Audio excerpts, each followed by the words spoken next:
Les trentenaires chez les hommes ont un mal-être au niveau de la relation qui ne peut pas être expliqué, comme on l'explique souvent, les femmes ont changé et nous on n'arrive pas à s'adapter. Excusez-nous, on arrive vraiment à s'adapter, puis on vous arnaque tellement encore aujourd'hui. Non, ce qui est sûr, c'est qu'on n'a pas intérêt à ce que ça change, donc on freine et il suffit de voir le nombre de femmes à l'Assemblée ou en politique, etc. Ça reste quand même minoritaire, on vous exploite quand même assez largement. Mais oui, okay, grosso modo. Fait, ça y est. Oui, non mais c'est sérieux, à tous les postes d'entreprise, les postes de décideurs, quand on est autour d'une table et qu'il faut décider des marches à suivre, c'est souvent des hommes, il y a une femme toujours, mais c'est souvent beaucoup plus les hommes. Donc si vous voulez, si on veut changer la société, il faut changer un peu le masculin, c'est à nous de faire un peu notre révolution.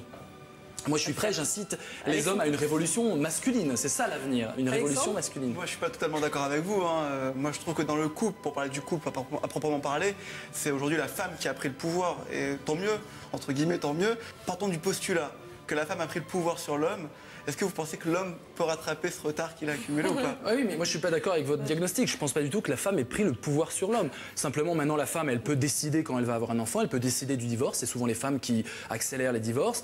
Elle n'a pas spécialement le pouvoir sur l'homme. Le vrai problème masculin, c'est qu'on n'est pas autonome et qu'on a besoin d'une maman, d'une secrétaire, en plus d'une amante. Et la nouvelle virilité qui se dessine, c'est pas la virilité de l'homme qui va dominer la femme, etc. Ces systèmes de domination sont archaïques. On ne faut plus penser le couple en termes de domination, qui domine qui.